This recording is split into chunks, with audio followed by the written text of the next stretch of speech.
I'm going to be turning 39 a week from tomorrow, and I am still single. And that makes me sad. Yeah, my own cats are running from me. If you had told 25-year-old Rihanna that on her 39th birthday she would still be unmarried with no children, I would have laughed in your face or been so angry in disbelief, because that is not what I envisioned for my life. Well, you don't have to worry, Rihanna, because when the sun shines, we shine together. Told you I'll be here forever. Said I'll always be a friend. Made an oath I must stick it up till the end, you know. But John, welcome back to the daddiest jokes on the whole internet. Please like and subscribe for your boy Ampu, for your boy Hidan. Damn, guys, can't even say my own name right, but it's all right. We have Ampu here, a bit startled because of seeing a cat, but it's all right, Ampu, it's all right. Let's move on, guys. Hidan Man is back with Little Miss Sunshine. Rihanna, where you at? Let's get back to her story, guys. Single at 39, no children, and that makes her sad, and even the cat doesn't want to be there. So let's try ourselves to be a bit of a companion to this woman. In my early 20s, I was never that girl that wanted to get married right away and have a young family. I wanted to be able to experience life. But probably around 25, 26 is when I was like, I do want to be married. And it has just never happened for me for whatever reason. And I have spent... Guys, we all know the reason. For whatever reason. We all know the reason. years wondering what is wrong with me. Is there something about me? Am I just not supposed to ever be with someone? And the reality is I don't know if I will ever find my person. And I hope that I do. And I want to have children. But at what point do you let that dream go? And I know that like there's still probably at 39. Time. 39, you can still have children. There's still time to accomplish all of those things, but it does make me sad to be going into another year of my life without anyone. Sometimes I think being a single woman, it feels like you can't win, because no matter what you say, people are always going to be challenging whatever you're feeling. If I say that I'm sad about not being married, people will say you just need to be living your best life. And there's a lot of married people who are unhappy and would do anything to be in your position. If I say that I'm happy and content with my life, there's the other group of people that say your life is meaningless and you will never know fulfillment. And this is what feminism does. And it's really hard for two things to be true at the same time, where I do have... I'm gonna pause you for a while. Are you enjoying the piano music, gentlemen? Like and subscribe, like and subscribe. But anyway, guys, now it's just for women, guys, getting a relationship is the easiest thing, right? We only have two genders, contrary to modern belief, but according to my rules, there are only two genders, and the female gender is the one for whom relationships are accessible and easy. So this is why people ask, mostly women, why are you still single in your 30s? Why are you still single at 35? What is wrong with you? Because there is something wrong with you if as a woman you're not able to secure a man. There is something wrong, because it's very easy for you, and that's what you should be doing. In the same way, all right, men are not exempt from this, but for men, for example, it's easier to protect. It's easier to stand out for the people you care. And men get mocked when they don't do that, all right? If a robber assaults a couple, forget about a couple, I'm not even going to say a couple. I'm going to say there's a random woman on the street, there's a random man walking nearby, and the woman gets assaulted, all right? If the man, who is a complete stranger, doesn't rush to her defense, people will mock him for it. Is that right, or is that not right? People will criticize him. They will say, oh, where are all the men? You know, where have all the good men gone? If you don't give your seat in the train to a woman who is carrying groceries or whatever, you also will be criticized, all right? So men are not exempt from this in any way. It's just in different aspects. And in the same way that a man should be protecting and should stand out, in the same way and for the same reason, it's associated with women, that they should be able to easily secure a relationship. So when you don't, yes, people are going to criticize you. things in my life that I enjoy, while I also would love to be in partnership with somebody. So I guess I'm just sharing this because I know I'm not the only single, almost 39-year-old person to have ever existed. I'm not the first, and I won't be the last. There's a lot of people that are in my position, but sometimes it can be really hard to exist in this space where you can be really grateful and content in a lot of areas, but also have a longing for something that you don't yet have. And it takes a lot of character to walk through that. Yes, indeed. Well, attractive woman, guys, if you ask me. Nice voice, you know, if we presume that she wouldn't yell at you the moment you step home. I like that Chinese robe that you are wearing. Absolutely fantastic. It's just the personality, guys. Now, do I think that this woman has a great personality? Not really. Because she has the looks, right? If she had the personality, she will be a magnet for men.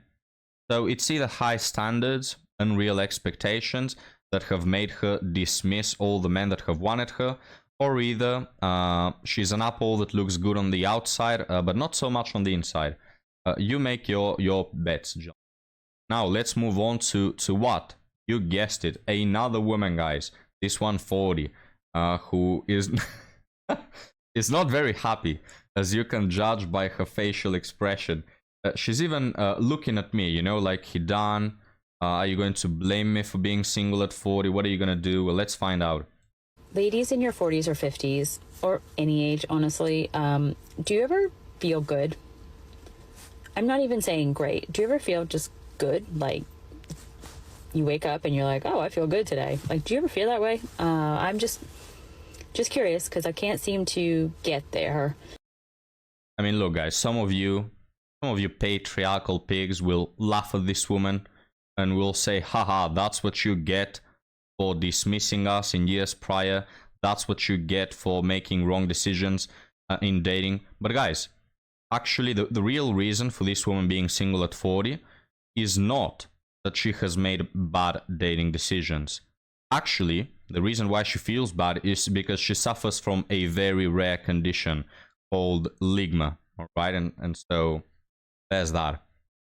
Okay, let's move on, guys. Let's move on to something a bit less childish. Oh, he done these jokes are getting too much. I get it, guys. Let's move on to, what is this? I'm 32 and single. They just keep coming, guys. All right. Well, let's check this one out, guys. Hi, I'm Georgina. I'm 32, single, I've lost 45 kilos, and I've never had a boyfriend. This isn't something I tend to... Okay, so for my American friends, 42 kilos is the equivalent of 32.5 years, right? Or the equivalent of 2,604 burgers, all right? That's what 45 kilos is. tend to tell many people, and often in conversations you'll hear me refer to an ex. But really, all I've ever really had is soul-destroying situationships. I've never taken a guy home to meet my parents, I've never been on holiday with a guy, and I've never gone out and celebrated Valentine's Day or an anniversary. God. There's the sad music again, guys. Just heart-tearing these videos are. She's never taken a guy home to meet her parents. Now, has she taken a guy home to do other things? I'll let you guess, guys. I've never even had a New Year's Eve kiss. For many people, this seems really quite sad, but I'd rather be alone and happy than with someone that wasn't right for me. As a single girl... Does any of you want to take her under the mistletoe, gentlemen? Go get her, boys. She's all single, now she's 30 and ready to settle down. She's tired of the games, you know. Go get her, boys. I've always had the standard questions you always get, which make you feel like you've not achieved anything just because you're single. But I definitely get these questions more now I've lost weight. It's almost like people think, now I've lost the weight, someone's going to be interested in me. Yeah. It's almost as if men are more attracted to attractive women than less attractive women, guys, you know? Almost as if, oh, Hidan, you're so deep, your knowledge is endless. I know, guys. Out here figuring the mysteries of the universe, and this is what I figured out with my 4,000-year-old knowledge, that men feel more attracted to more beautiful women, and men feel less attracted to women who weight twice their weight, you know? Very interesting knowledge. So why am I single? It really winds me up. Ever since I have lost the weight, I've definitely cared more about the fact that I'm single, and I couldn't quite work out why. But I think it's because I'm being made to feel that it's the last thing for me to check off now that I've lost the weight. And to be honest, I'm kind of over it. The thing is, in the past, I've had very low self-esteem, and I would simply let a guy walk all over me. And in return, I would get something that couldn't even be described as the bare minimum. I really do know my worth now, and I'm not going to settle just because society is telling me that I should. Let me tell you girls, if he wanted to, he would. It is just the truth. Don't get me wrong, I would love to meet someone, but it's far from my be-all to end-all. I often joke with the girls that all I want is someone to go for a run with me on a Sunday and then get brunch after. Is that really that hard to find? Well, if the last year's anything to go by, then yes it is. What I really want is that feeling, and I know you'll know what I mean. Something that's easy, with a best friend, kind of relationship where you feel safe and you just show up for each other. This may seem like a bit of a pipe dream to most, but that is probably why I'll continue to stay single for a while. I really don't see the point in accepting anything less. Something that will probably make me less happy than what I am on my own now. That can't be right, surely. Make it make sense, girls. I choose me first. Anything extra is just an added bonus. Wow, these videos are so whimsical, guys. My whole body consists of whimsicalness right now. I have no bones left. Very touching. This video, guys, and the music always gets me. It's just so emotional. I have my tissues here ready for this episode.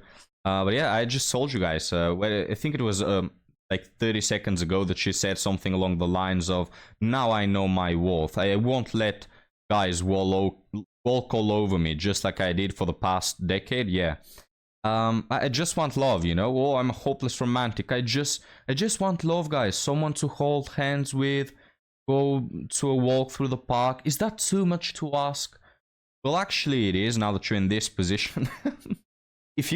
Don't get me wrong, if you wanted that when you were 20, oh hell, guys, you will have so many pretenders. You would dozens upon dozens, you know, showering all over her, and she could have chosen anyone, you know. And the less weight, the more pretenders.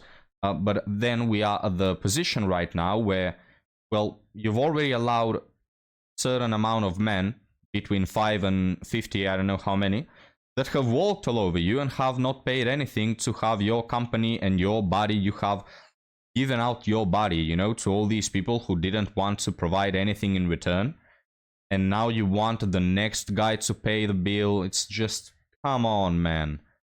It's so ridiculous, guys, when women expect this. Oh, just don't think about my past. I've learned my mistakes, you know. My hill. But gentlemen, before we move on to the next TikTok, I'm gonna make a Bible analogy, all right? God forgave Mary Magdalene, but when it came time to choosing a woman to birth Jesus, he chose a virgin. You know, he didn't choose Mary Magdalene. He chose a woman who was pure and innocent, you know, and chaste, I think, or, you know, who showed chastity, I think is the word. So there you have it. You've had your past and you've learned from your mistakes. Oh, perfect, you know. We men, we are happy and clapping if this is real. If you have really done the healing, we couldn't be any more happier for you. But when it comes to taking you as a girlfriend, hell to the no. Now, guys, let's move on to the last one. We have an entitled woman that is actually going to make sense of all the TikToks we've watched. We're going to wrap it up with this one. I would rather feel moments of loneliness every day for the rest of my life than to end up in a relationship that drains me. I will never do that again. I will never do that again. I will stand my ground on that. And I will have people ask me if I'm 50 years old, are you ever going to get a boyfriend? And I will say, no, not unless, like, he's worth my time. I won't. You have a boyfriend yet? Are you talking to anyone? Anybody catch your eye? I'm like, no. Obviously not. These one are so hilarious. I could watch their little conversation, little podcasts for hours a day, which I secretly do, guys. But yeah, that's the reason, right? It's always the same story. They allow a few bad boys to play them like dolls, and then the standards go way up. But only for you, not for the previous chads or any new reoccurring ones, but just for you. All right. And it's always the standards of like, oh no, he has to be this and that, and he has to be an amalgamation. I think it was the word. Well, I'm playing with difficult words, guys, probably screwing up the episode, but like a mixture, a bunch of good characteristics that she has seen in like the last 100 men she's been with all throughout her life. You know, the next one has to be this top tier, top G man that also doesn't have to touch her with one finger before, you know, he shows his level of commitment by paying $700 for a date or something like this, by buying a ring. Like, madam, you've overplayed your cards, all right? You've thrown out all the good cards already, and now everybody knows that you're holding a weak-ass card, and your little games won't trick us, all right? You want to stand in this position where you have all the power, or now I know, now I won't let men walk over me. At this point, men don't even want to touch you with a 10-foot pole. Do you get that? You're not in a position to be making the terms and conditions, right? Is that clear? You already have no cards to play. But anyway, gentlemen, enough about these women. Let's move on to our article stories. We have two. The first one is titled Editor. We have to have like at least once a week the editor screwing up the scenes. Girlfriend got coffee with a guy she used to date. Didn't tell me about it. Is it cheating? Short answer, yes, but let's have the long one. That's what she said. My 29 male girlfriend 28 got coffee with a guy who she had previously dated for 2 months. She got coffee with him when her and I were exclusive, and she didn't tell me about it then. Instead, I found out months later. Also, she apparently didn't tell him when they got coffee that she was exclusive with me. Oh, she's probably spread her legs at this point. When I read that, guys, it's like her not telling this old ex-boyfriend that she's being exclusive with someone. Yes, she wants to keep her options open. Her and I were only recently exclusive, and so part of me wants to give her a pass for not telling me. But her not telling the guy about me really seems messed up. It does, right? That seems to insinuate that she didn't want the guy to know she was in a relationship. Would you consider this cheating? Yeah, you're starting to get it, my man. Edit. To everyone asking how I found out, I went to write her a note one day before she went on a trip. Just more red flags, guys. And I grabbed her work notebook for a piece of paper. Well, in her work notebook was a note about getting coffee with this guy. This woman just leaving the evidence. When I first asked her about it, she wasn't necessarily defensive, but she shut down pretty quickly and was unable to talk about it. Oh, wow. This is a reoccurring thing with her where she gets overly anxious and stressed and can't really talk through things. It's true that she chose me and that we've been together since, and honestly, since that point, she seemed very committed, but it's still a huge breach of trust. When I asked her if it had been waiting on her or if she had been feeling guilty about it, she said no, which honestly kind of made my jaw drop. Well, there's your long answer. Yes, it's cheating. If she hasn't physically cheated, yes, she will very shortly. Or if she won't, it's because the guy doesn't want to. If it was in her power, she absolutely will cheat. Massive red flag, dismiss her immediately. But now, guys, let's move on to another article story. I need your advice on this one. I snooped in my new boyfriend's room but found weird stuff. Yeah, I know I shouldn't be snooping. I violated privacy. But I also found a hidden box of a bunch of human teeth. Like a lot. Looked like they came from different sets of mouths too. So now I don't know how to bring it up and ask him about it. He's from a different country, so maybe it's a cultural thing. Help. I know, so where was the weird stuff? You know, you found weird stuff. I thought you were gonna mention like an Ariana Grande album or something. Just a bunch of teeth, human teeth from different mouths. I mean, guys, I would consider a red flag for someone to not have a box with human teeth from different mouths in his room, you know? But let's see what the public thinks. Maybe he's a part-time tooth fairy. Not a bad side hustle in this economy, says the original poster. Remind me excuse me, guys. Remind me 5 years Netflix murder mystery series. I'm thinking family hand-me-downs, serial killer, or warrior trophies. Either way, I wouldn't ask about it unless you're in a well-lit public space. He's into becoming a dentist, says another one. Some people collect oddities like human teeth for all types of things like black magic type stuff to just collecting. There's stores that sell them. Oh, hell no. That's weird and cringe. Like the black magic thing, hell no. But anyway, gentlemen, what do you suppose these teeth are? Hey, probably you'll be in that collection very soon. Check his refrigerator, is my advice here. But anyway, gentlemen, thanks for joining today's episode. I've had such a good time covering it with all of you and with Ampu. So if you enjoyed it as well, please like and subscribe if you want to support the channel. And if you want to support the channel even more, if you want to be like the top G of supporting, if you want to be like the king of supporting, you can find my Patreon link down below. You can donate real money for real red pill. Now guys, damn, that was bad marketing. I work in sales, guys, that was bad marketing. But subscribe regardless. Now, I'll see you on the next one, guys. Have a good one.